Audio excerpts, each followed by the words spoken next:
وہاں مرنے کی پابندی. ہم یہاں جینے موت کی یہاں جینے کی پابندی ہے. ہم پابندی سے جئیں گے. جو ہمیں عمر دی گئی ہے اس عمر تک ہمیں زندہ رہنا ہے. کس کے لیے؟ ہم اپنے نیک و مال کو جمع کرنے کے لیے. جو ہم یہاں سے خریداری کریں گے وہ قیامت ہمیں ملے گا، اس بات کا ہے. ہر صورت ملے گا. اور اگر کوئی برائی کرے گا تو فی نار جہنم جائے گا. اگر کوئی نیکی کرے گا تو اسے کوئی فکر نہیں. لا خوف علیہم ولا هم یحزنون. انہیں کوئی کسی کا خوف خطرہ نہیں ہے. وہ کیا ہے؟ دنیا میں بھی کوئی کسی سے وہ ڈرے گا نہیں. اگر اس سے ڈر فکر ہوگا تو صرف اللہ کا، کہ میرا پروردگار مجھ پہ ناراض نہ ہو جائے. میری گناہوں کی وجہ سے میں کہیں میرا پروردگار ناراض ہوگا تو مجھے سزا ملے گی.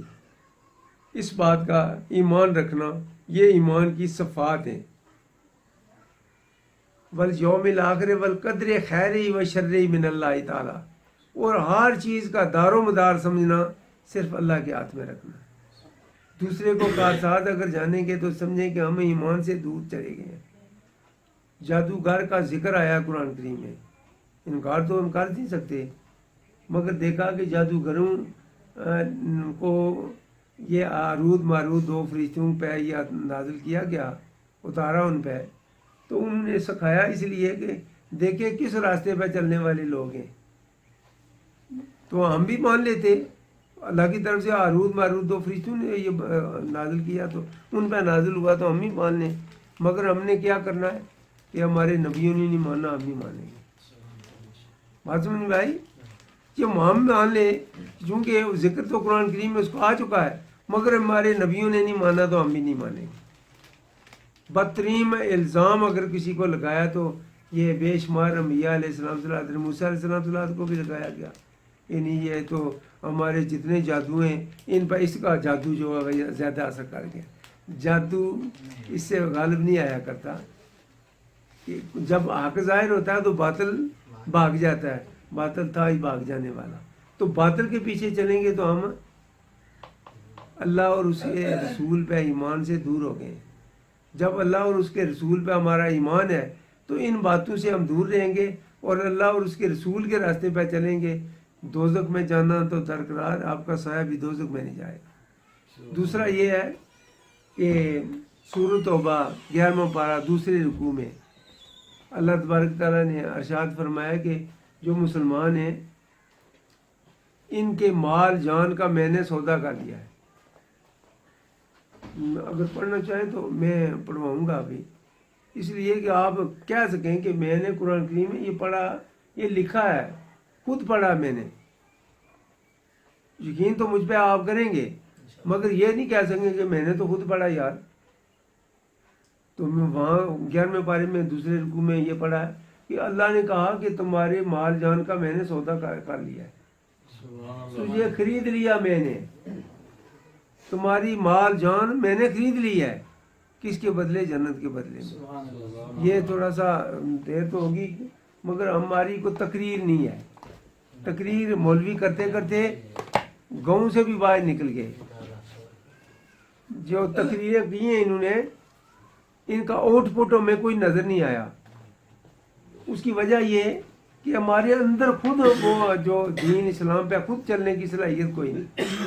ہمارے اندر نور ایمان کی وہ شمع نہیں ہے. آج میں نے دیکھا کہ 9 ٹی وی کو کھولا تو وہاں ایک بڑے خوبصورت سے مولوی سے داڑھی بھی رکھی، جیسے سن چوہے کتری ہونی ہے کترامی جی داڑھی. تو کیا دین سکھا رہا تھا. جس کے ساتھ وہ انٹرویو لے رہا تھا اس کے بال کچھ دونوں آگے سے ایسے ہیں تو پیچھے بھی ہیں، سر ننگا اور سرخی لگائی ہے مولوی. اور خدا کا خوف ہے. یہ اتنا اگر تو دین سکھا رہا ہے تو کہاں بیٹھا ہے تو؟ یہ نہیں کہہ سکتا یہ تو کیا کر رہی ہو. پھر اس لڑکی نے نماز کی ترکیب سکھائی جس کا اپنا یہ حال ہے، جس کو پوری دنیا میں اپنے آپ کو فاش کیا ہے، وہ دین سکھا رہی ہے. یہ جو اس وقت ماڈرن پیر یہ فنکار پیر، اداکار پیر، اداکار مولوی، یہ دین کیا سکھائیں گے؟ کیا کسی مسلک میں، ہر مقد فکر میں کیا یہ پردہ جائز نہیں ہے؟ یہ حکم نہیں ہوا پردے کا؟ تو میرے آقا حضور نے تو ارشاد فرمایا کوئی عورت جاتی ہوئی پہچانی نہ جائے، ایسی آپ پردے میں رہیں۔ تو کیا جو جس بات سے ہم نے منع کرنا ہے کہ فحش نہ پھریں، نہ گھومیں، بے حیائی چھوڑیں، اسلام پہ چلیں، پردے میں رہیں، فحش گفتاری چھوڑیں، رزق حلال کی طرف چلیں، اس بات میں کوئی زبان نہیں کھول رہا ہے اس وقت۔ سب مسلک کے بارے میں سنی، میں شیعہ، میں دیوبندی، میں اہل حدیث، میں یہ وہ۔ یار یہ کس نے اجازت دی ہے کہ عورت کے سامنے اور مرد ایک بیٹھے؟ کون؟ نمبردار دین کا۔ تو اسے ہم فنکار نہ کہیں تو کیا کہیں گے؟ یہ فنکاری ہے، یہ اداکاری ہے، یہ مکاری ہے، یہ ایک ڈرامہ ہے کہ کیا وہ دین کی تبلیغ کر رہے ہیں، دین کی باتیں بتا رہے ہیں کہ نماز اتنے میں فرض ہوتی ہے، ایسے نماز پڑھی جاتی ہے، اس میں نماز میں ایسے ترتیب دی جائے، تو جو سکھانے والی ترتیب دی جائے، تو جو سکھانے والی وہ خود فاحش ہے۔ بال بھی ننگے، سرخی بھی لائی، فیشنیبل ہے، تو جس کے ساتھ باتیں کر رہی وہ بھی پیر صاحب، مولوی صاحب ہیں۔ یار کیا کروں؟ جی چاہتا ہے کہ اس دنیا سے چلا جاؤں، مگر جہاں کہاں جاؤں؟ خدا کی خدائی چھوڑ کر نہیں بھاگا جاتا۔ مگر افسوس یہ ہے کہ پیر تو سارے روحانیت پہ بحث کرتے ہیں، فرقہ واریت پہ وہ پھیل رہے ہیں، تو وہ سر فرقہ واریت عام ہوتی جا رہی ہے، مگر جس بات سے ہم نے روکنا ہے ان کو وہ جو ہے نا آؤٹ پٹ کوئی نظر نہیں آ رہی۔ تقریریں آئیں، گفتار کے غازی ہیں، کردار کے غازی زیرو۔ کردار کی طرف دیکھا جائے تو ہماری کوئی آؤٹ پٹ نہیں ہے۔ دیکھیے پیر بھی یہ ناراض ہوں گا، میرا مرید ناراض ہو جائے گا۔ یار تجھے کائنات کے مالک کی ناراضگی کا ڈر نہیں ہے؟ اس کی ناراضگی کا ڈر نہیں ہے تو ایک مرید کے ناراضگی کا ڈر رہا ہے تو؟ پیر تو ایک سیمپل ہے۔ پیر تو وہ ہے جو خود محمد رسول اللہ کی پیروی میں ڈوبا ہوا اور اللہ اور اس کی رسول کی محبت کا خواہشمند ہو، اس کی عمل پیرا ہو اس پہ۔ اگر وہ نہیں ہے، وہ دنیا کی لالچ میں اور اس کی آنکھوں میں حیا نہیں ہے، اس عورت سے وہ شرما نہیں رہا کہ یہ اگر فاحش عورت ہے، سر سے ننگی، میک اپ کیا ہوا اس نے، اس کے ساتھ میں باتیں کر رہا ہوں، تو یار یہ تو میں توہین کر رہا ہوں دین کی، تو سکھا کے میں دین سکھا رہا ہوں۔ اس فنکاری سے دور رہیں۔ تو وہ لوگ جو صوفی جن کو کہا کرتے تھے، جو اسلام کے دعوے دار تھے، صوفی کہتے کسے ہیں؟ صوف کے کپڑے پہننے والے کو صوفی کہتے تھے۔ صوف کے کپڑے کسے کہتے ہیں؟ اون کے کپڑے، جو بھیڑ بکریوں کی جو بال کے کپڑے بنائے تھے ان کو صوف کہتے ہیں۔ وہ بھی پرانے پھٹے جو کسی نے استعمال کیے ہیں، کپڑا پرانا ہو گیا پھینک دیا، اسی کو دھویا صاف کیا تو اپنے ہاتھوں سے اس کی گوتری بنا لی تو وہ پہن لیا کرتے تھے۔ فیشنیبل پیر نہ تھا اس وقت، صوف پہننے والے لوگ تھے۔ جب کبھی بارش سے گیلے ہو جاتے تو بھیڑ بکری کی مشک آتی ان سے، جو میرے آقا حضور کی محبت میں مسجد نبوی کے صحن میں پڑے رہتے تھے۔ جب وہ میرے آقا حضور تشریف لاتے تو چہرہ مبارک کو دیکھ کر تر و تازہ ہو جاتے، خوشی حاصل کرتے، اپنے ارمان پورے کرتے،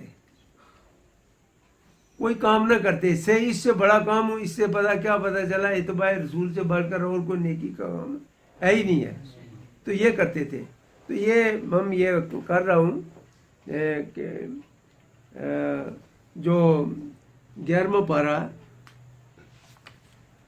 اس میں کیا لکھا ہے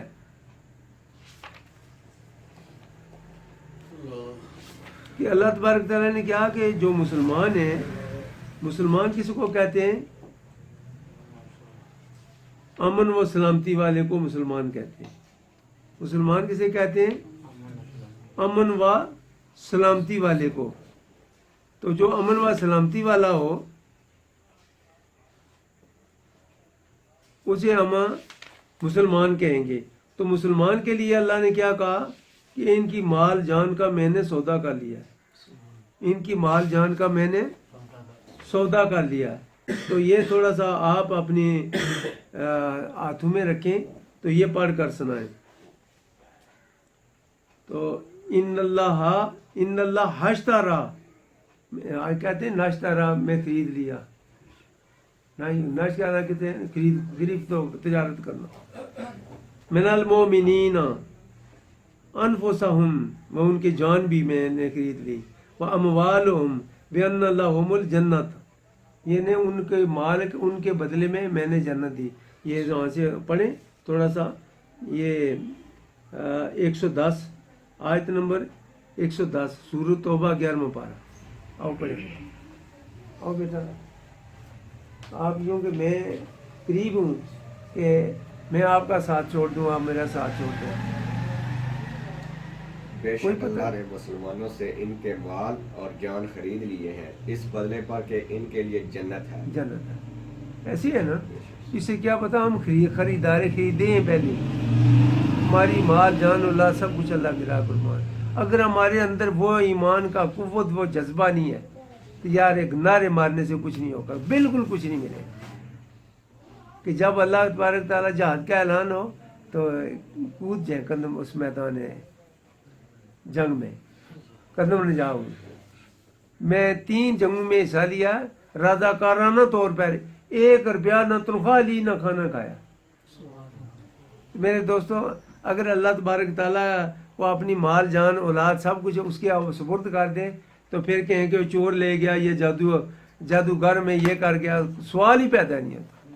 یہ کیا دیتے ہیں آگے سے, نہیں جی جادو تو میرے آقا کریم پہ گیا. یہ نہیں پتا کہ نبی پہ مرد غالب آتی نہیں ہے, نبی پہ مرد غالب ہی نہیں آئے گی. وہ تو اس لیے کیا کہا کہ اپنی امت کے لیے یہ پیغام دے دیں گے کہ اس کا یہ علاج ہے. وہ علاج کی جو آزمائش آتی ہے نبی پہ, وہ باقی امت کے لیے شفا بن جاتی ہے. تو شفا کا ایک ذریعہ تھا. جیسے حضرت یونس علیہ السلام چلاتے ہیں, بڑا کڑا امتحان تھا, وہی نبی کے بغیر کسی کی مجال نہیں اس امتحان سے وہ کامیاب ہو. مچھی کے پیٹ میں رہنا, پانی کے نیچے رہنا, پھر ایسے بے یار و مددگار کنارے میں مچھی نے پھینک دیا, اگل دیا. پھر کدو کی بیل کے میں نیچے انہیں پرورش کی. ایک جنگل کی ارنی, اس نے دودھ پلایا جس کو وہ بھی فیض یاب کر دیا, تو اسے بھی کستوری اسی سے نکلتی, اسی نسل سے نکلتی ہے. یہ دیکھیں, تو ہم جو وہ پڑھتے رہے لا الہ الا انت سبحانک انی کنت من الظالمین, ہماری نجات کا ذریعہ بن گیا. تو ایسے نبی پاک صلی اللہ علیہ وسلم پہ بھی جو ہوا تو آپ نے فرمایا یہ پڑھو تو امت کے لیے نجات کا ایک ذریعہ بن گیا. تو نبی پہ جب بھی کوئی آزمائش آئے گی وہ امت کی شفا کے لیے ذریعہ بنے گا. تو یہ مثالیں نہ دیں. اگر یہ کریں کہ اگر نبیوں نے مانا جادوگروں کو تو ہم بھی مانیں, کوئی حرج نہیں ہے. پھر تو سنت ہو گیا. نبیوں نے نہیں مانتے, نبی نے نہیں مانا جادوگروں کو تو ہم نہیں ماننا چاہیے. اگر وہ کچھ کرتے ہیں تو ہم جو ہمیں ہدایت کی گیا ہم وہ کریں.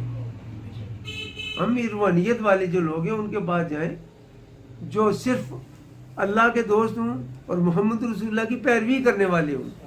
اس کے علاوہ 10-20 کا دوست نہ ہو. اگر اتنے فاش گفتاری, اتنا فاش گھومنا پھرنا عورتوں میں آقا, اگر پیر صاحب اسی کے لیے کھڑے ہو کر حمایت کا بھی اعلان کرتے ہیں, یار میری سمجھ سے یہ فقیری باہر ہے. جو ان لوگوں کے ساتھ اگر اس دنیا کا پیر موازنہ کیا جائے تو نسبت زمین اور آسمان کے درمیان اتنا نسبت دور ہے, اس کی وہ نسبت ہی نہیں مل رہی. یار کم کھانا, کم بولنا تو کم سونا. تو ہمارے پیر صاحب تو آرام فرما رہے ہیں, باہر کھڑے ہیں کہ کس وقت ہمارے پیر صاحب ہم کیا کرتے ہیں جی, میں ان کا منظور نظم میں کیا سیفٹی کہتے ہیں اسی, وہ جو جمن جس سے کرتے ہیں کیا کہتے ہیں اسے, وہ مشین جو جمن کر, سب سے پہلے میں ہر روز وہ پیش کرتا ہوں داڑھی مننے کے لیے, داڑھی جو کٹوا یہ کرتا ہوں میں, ان کا منظور نظر ہوں. خدا کا خوف, ڈرو اللہ سے, اتقوا اللہ, اللہ سے ڈرو یار. کہ یہ منظور نظری ہے کہ ہم پیر صاحب جو ہمارے ان کو وہ مشین دیتے ہیں، وہ ہر روز جامند کرتے ہیں، داڑھی منتے ہیں، تو یہ مجھ سے بغیر وہ کسی اور کو نہیں کہتے، میں ان کا منظور نظر ہوں۔ کمال ہو گئی ہے، میرے تو حضرت صاحب کی مجھ پہ نظر ہے یار، ایسی فقیریوں کو ہم نہیں مانتے، جس کو نہ قرآن ماننا ہے، نہ اللہ کا قرآن مان رہا ہے، کلام مان رہا ہے، نہ رسول اللہ مان رہے ہیں، نہ کوئی اصحابی کا کوئی طریقہ ہے، نہ کسی ولی کا طریقہ ہے، یار ہم کس کو کیا کر رہے ہیں لوگ؟ اللہ اور اس کے رسول، یہ سنی وابی شیعہ کا یہ نعرے لگانا چھوڑیں، صرف اور صرف پیروی رسول کے پیچھے چلیں، تو انشاءاللہ فاش گفتاری، بے حیائی، فاشا اردو کا گھومنا پھرنا، اس پہ پیروں کو اور مولویوں کو چاہیے کہ یہ زور دیں سب مکتب فکر کے لیے، یہ جائز نہیں ہے۔ اگر اس میں آپ زبان نہیں کھول رہے، ان کے اندر بیٹھ کر، اسی محفل میں بیٹھ کر دین کی باتیں کر رہے ہو، تو یہ مکاری ہے، یہ عیاری ہے، یہ ڈرامائی ہے، یہ ایسا فنکارانہ دین نہ ہمیں سکھائیں کہ ہم ان لوگوں کو مثال دیں۔ یہ وہ تو بڑے عالم تھے، ٹی وی پہ آئے جی، ٹی وی ریڈیو کو بڑے عالم ہیں ہمارے پیر صاحب آتے ہیں، اور کر کیا رہے ہیں؟ وہ جس لڑکی سے بیٹھے ہوئے، جس محفل میں بیٹھے ہیں، وہ محفل ان کے لائق میں ہے، بیٹھنے کی ہے قابل ہو؟ کیا ان کو نہیں ہے کہ دیکھا کہ آنکھوں سے بھی زنا ہوتا ہے؟ یہ ان کی نظر پڑے گی تو کیا ہوگا؟ ایک نظر تو معاف، جو پوری کی پوری 2 گھنٹے کی محفل ہی ان کے ساتھ ہو، ایک نظر معاف ہے۔ عورت کو، نامحرم کو دیکھنا، ایک نظر معاف ہے، مگر نظر ہم اٹھائیں گے اسی وقت جب ہمارا کام تمام ہو جائے۔ جی وہ جی بار بار اسی وقت ہی دیا نہیں جی، ایک نظر تو جائز ہے نا، اس لیے میں دیکھتا ہی دیکھتا رہوں گا کہ دوسری نظر تو جائز نہیں ہے، تو اس لیے میں ادھر ہی دیکھ رہا ہوں۔ اے چنگا دین ہے یار، ڈرو اللہ سے، خالص ہو کر، ذکر الہی میں محو ہو کر ذکر الہی کر رہے ہیں، نگاہیں آپ کی دوسری طرف جا رہے ہیں، نماز پڑھا رہے ہیں، خیال آپ کا دینے جا رہا ہے، جیلم جا رہا ہے، پشاور جا رہا ہے، اس بازاروں میں گھوم رہا ہے۔ یہ ایسی نمازوں، کوئی ڈرامائی نمازیں جو ان کا کوئی فائدہ نہیں۔ نماز ہو تو صرف اللہ کے سامنے، صرف اللہ کے سامنے، صرف اللہ کی رضا کے لیے۔ یہ بھی نہ ہو کہ مجھے نمازی لوگ کہیں گے جی یہ بڑا نیک آدمی ہے جی، یہ وہ۔ اگر اس پہ نماز پہ بھی فخر کیا، اس کی نماز سے بے نماز بہتر ہے۔ آخر دعوانا الحمدللہ رب العالمین۔